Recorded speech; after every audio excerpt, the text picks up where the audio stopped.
has become. I think there's many reasons for that. The internet is one of them, obviously. You know, we could talk about that all day, but I think the end result is that we are losing very, very important stories. I have several friends who they're just very talented, very very good, hardworking journalists who simply couldn't continue doing this job. So we lost every story that they could have written. I'm in a place now where I've become so frustrated that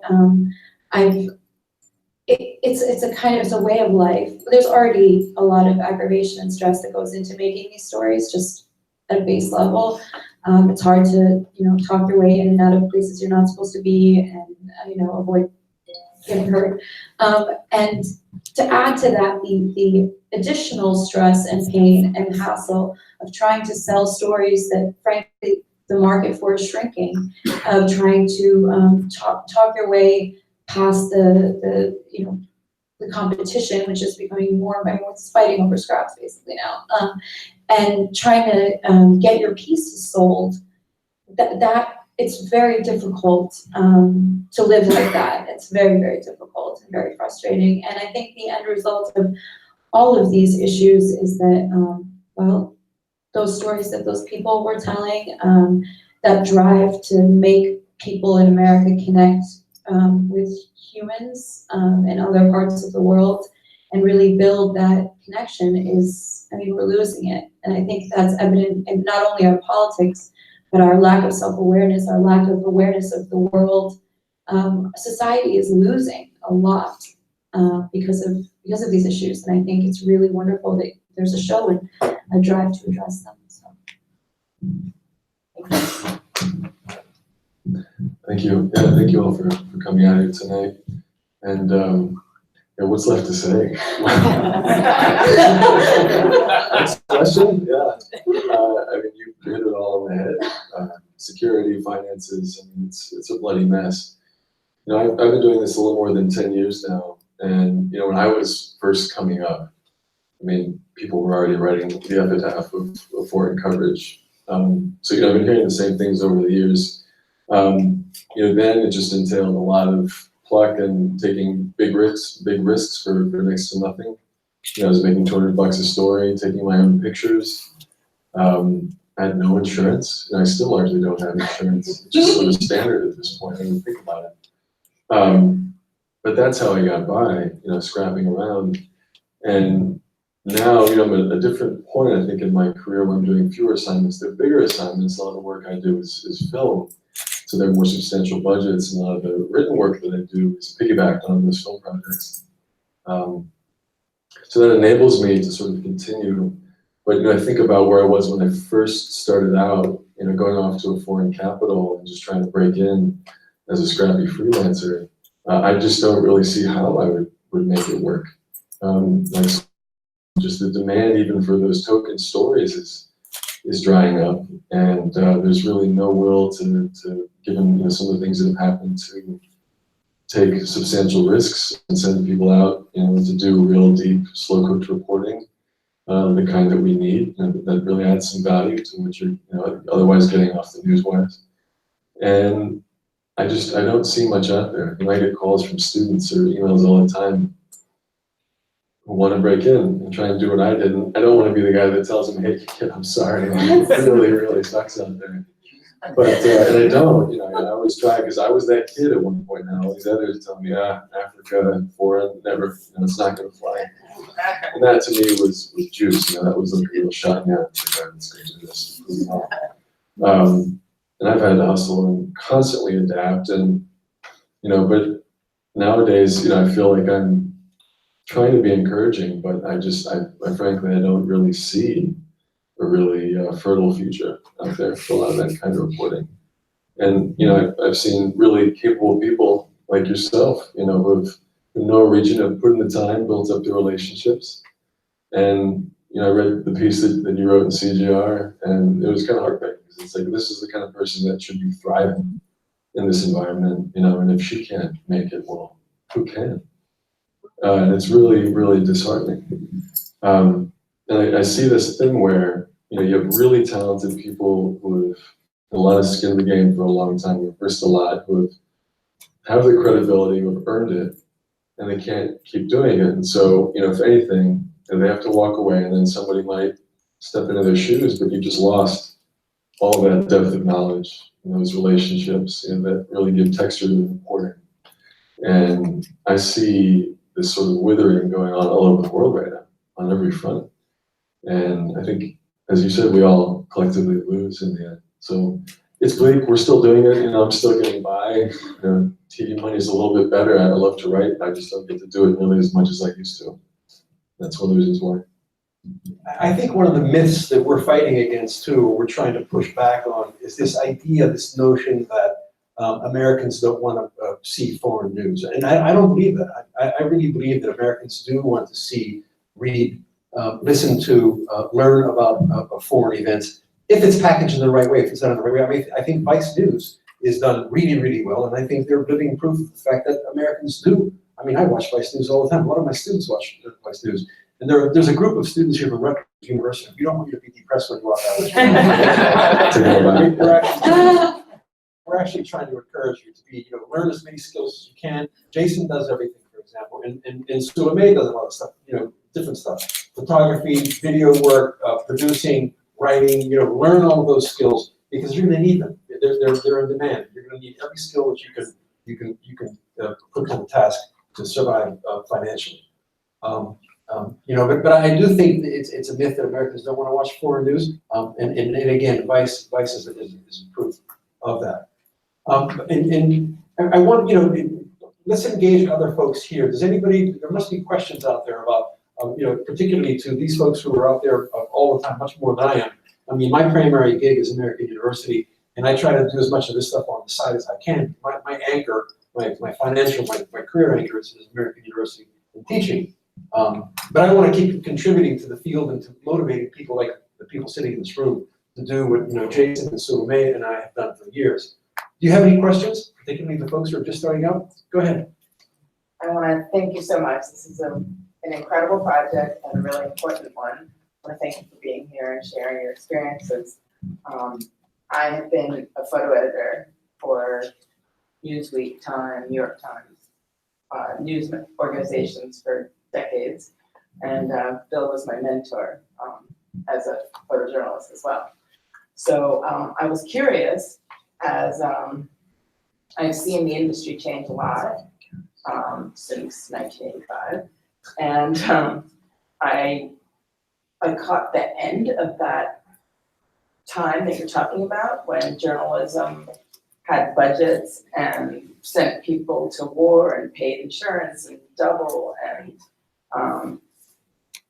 I was at Newsweek for 12 years when there was money, and I've seen it go away. But I've also seen photo agencies like Getty Images take over the industry a bit. And I wonder if you could speak a little bit, because in some ways I've gone to the land of the retired photo editors. I work at Scholastic Publishing and Education now.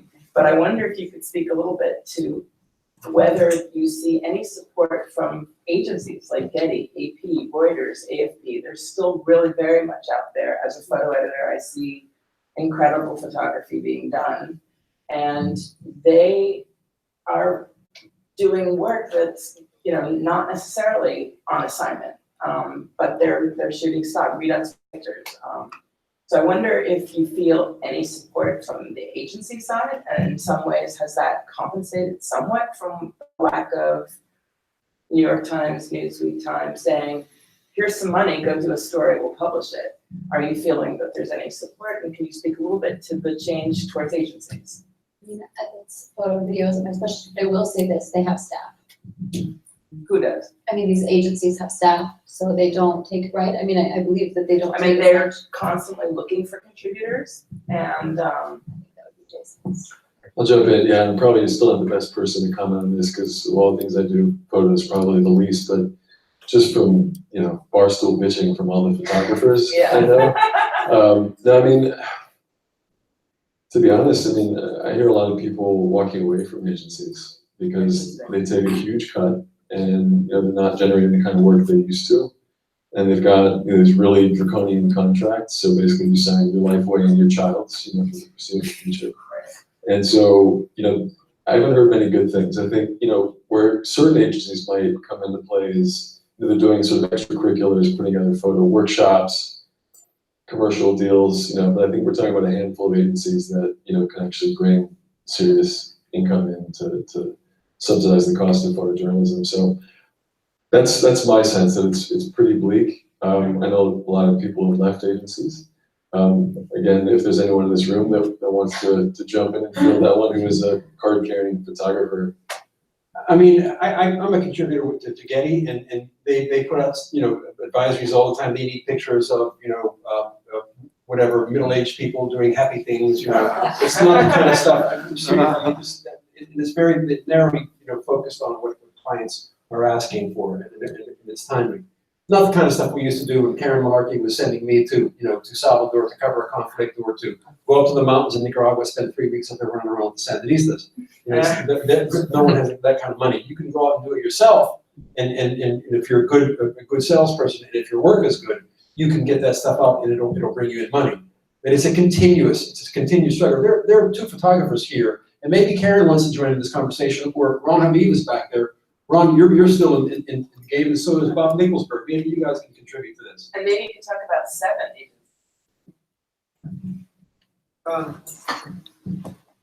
I'm sorry to put you on the spot. But I'm putting you on the spot. Sorry, Ron, I didn't see you back there. So my name is Ron Habib. So I'm a little bit, not by much, younger than Bill. So I've been doing this about 30 years. And I started out as a wire photographer working for AFP, and then was an agency photographer, meaning that I was freelance, represented by somebody who would get me assignments.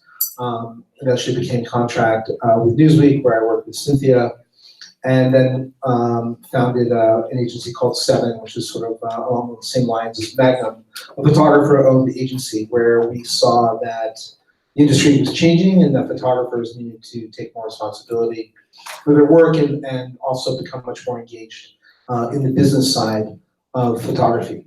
And that's something that, while holds true for an agency like Seven, but also for every freelancer. And so I think, without question, the days of using Newsweek as an example, which is not even an actual magazine at the moment, where, you see the Caravan, for instance, if this was happening 10 years ago, there would be, I would say probably there's a good number of photographers on assignment now for AP and Reuters and so on, but there would be probably another 100 freelance photographers around the world covering a story like that, who are not able to cover it because there isn't that much financial support. But that being said, there is still work to do a story like the Caravan for photographers that are smart, that are thinking outside the box, that are finding different approaches, that are not basically repeating what AFP, AP, and Reuters are doing, and providing magazines with alternative ways of viewing through their own way of photography or a concept. There's absolutely work out there, and there's absolutely ways to survive. And I say that as an owner of an agency where we have 28 photographers who are working around the world doing different stories. So while, like you referenced that when you started, photojournalism was dead. When I started, photojournalism was dead. And I met Bill, and Bill was like, oh yeah, 10 years ago in Salvador, man, it was amazing. It's all over now. So, and then when people, as I started going and the new generation came, and I said, oh yeah, 10 years ago in Yugoslavia, we had work all the time and you've missed it. And so it is, and especially for the students, it is not like the phone rings and say, go here, like it used to be. But if you're smart and you really have something to say and the right way to say it, there is work out there, there is money out there, and most importantly, there's impact with the work that you want to do. Thanks. Thank you. And there's increasing. There's a lot of grant money out there too. Look, when I started out in 1977, freelancing was all about I'm going to go for a while and I'm going to get a job working with Newsweek or Time Magazine or whatever. Most of those jobs don't exist anymore. But what's happened is into that void of these people hiring photographers, for example, you have grant money from different organizations, foundations, and so forth, and you can plan long-term projects that will pay the rent and that will get your message out there and that will have impact. Bob Nicholsberg is a friend that I've known for a few decades, and oh, you've got a mic. Okay. Thank you, yeah. To continue on from Ron's position, there are solutions out there, and people still want to read stories. Journalism is still a storytelling profession. And I think what most people here in the audience would like to hear about are those solutions rather than what's wrong with it, because Jason, I mean, the barstool bitching has been going on well past what Ron refers to. And those nostalgic days of magazines taking care of us full, and then even National Geographic has their own life support system going on at the moment, more curiously viewed by the Internal Revenue Service, or what they call it to be a nonprofit organization. In any case, publications are having to find a way to monetize the web. And I wish people would, in power positions, figure out how to pay us more than $1.83 per photo from Getty, which I am also a contributor to, a photo that I would get $125 for 15 years ago before the web. But remember, in the frequency and technology and the demand for pictures changed abruptly after 9/11, and they would give you $100 just for transmission fee to encourage you to go buy a laptop, to encourage you to get a sat phone, to encourage, to somehow subsidize your and their desire to receive news. And then the subscription services kind of killed it for photo agencies. But as Ron said, you do have to look out of the box. Grantsmanship is something you can take a course in, as well as pursue it. And for one book that I did on 25 years coverage in Afghanistan, I would spend hours just looking for speaking engagements. And for an honorarium, which if you say you're going to speak for one day, but it takes 3 days to do the entire thing, so divide that honorarium by 3, even that doesn't fulfill it, but you just continue.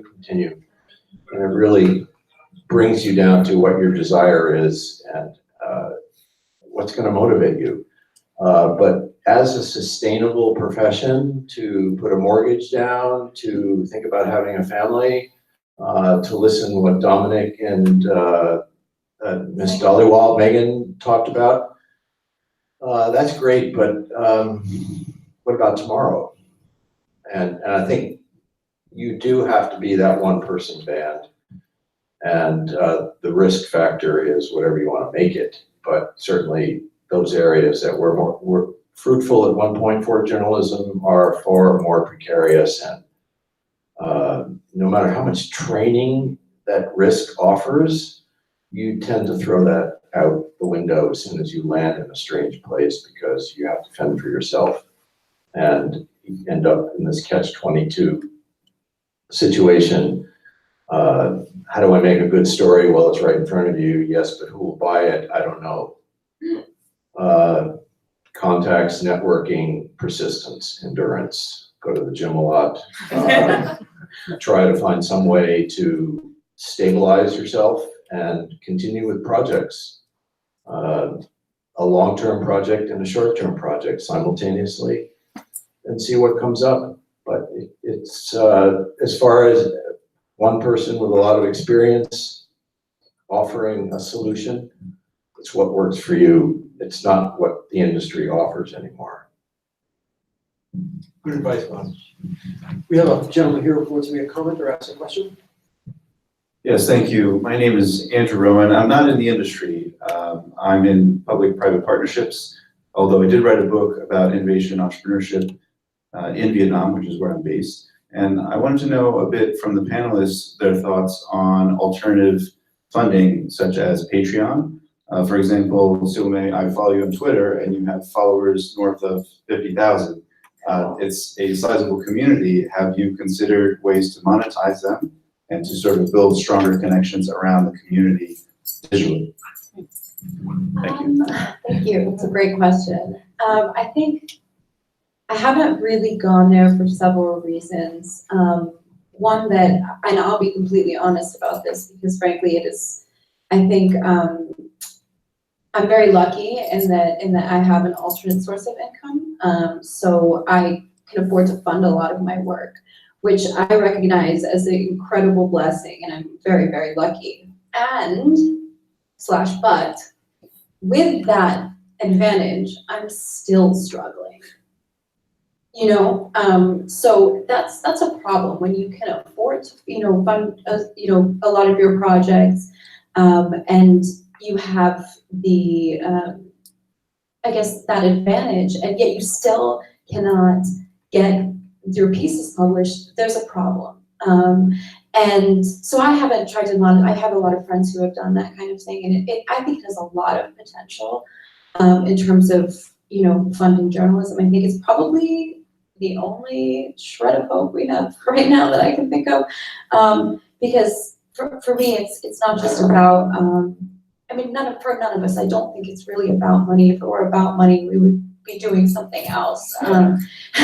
It's something that I think I speak for myself, and I hope, and I know others, many others, is that we really don't feel like we could do anything else. Like, I don't feel like I could be happy doing anything else. I don't think my life would have the same meaning. So it's incredibly frustrating to have that drive and that passion and not be able to work. It's still, there is hope. I don't want to get into the barstool pitching thing, although I could do it for a long time. I think there is hope. A lot of journalism students come to me too, and I just say kind of along the same lines. You have to save up money, number one. Number two, you have to build your skill set as much as possible. You have to become a one-man band, all that stuff. You have to really familiarize yourself with the place you're going. You have to be on top of your game 100%. And I think that method that you're talking about of Patreon and sort of crowdfunding these things, I think that is a good way to get talent to the forefront. But again, what I'm going to say is the problem here is the industry. It is the industry's responsibility at this point. They are failing us. This is, I know, I understand the advertising and money and all that stuff, but at the same time, they have a responsibility towards us, and they are shirking their responsibility. They are not, they're not fulfilling their end of the bargain, and that's a problem. I think that's a problem that has to be addressed on the industry level in terms of, unionizing or something needs to be done, because right now it's just becoming more and more exploitative, and it's very frustrating to participate in, honestly. As far as building a community and trying to monetize that, there was a Silicon Valley startup, and the name is escaping me, but a guy reached out. He's an ex-journalist, kind of wonderkind, and he started this thing. The idea was really well intentioned. He was basically getting subscribers who would support you with a sort of token monthly commitment to support your reporting. And the idea was this would enable you to do original reporting that they would then host and promote. And I'm not very big on social media. I've never really put in much time, so I think I have 50,000. But I tried. I thought it was worth a shot, and the thing never really took off, and I think it all kind of fell off the rails. For me, it's all been about grants. That's why I'm still doing this. I hooked up with the Pulitzer Center really early on in my career, and when they had just started. They initially gave me a very modest grant at a very fragile time, I'd say, and I stretched it out to the hilt, was able to do quite a lot, and got more grants, and I can always turn to them. So almost never, if I care strongly enough about a story and I've got the outlets lined up, I can count on them to back me up and get the funding. So that's really seen me through lean times, and the grants have gotten more generous as I've gotten better and have been able to place stories more widely. So it's been a relationship. Absent that, I'm just starting out now. It's a much more crowded field. Everyone's fighting for sort of a smaller pool. I'm not so sure.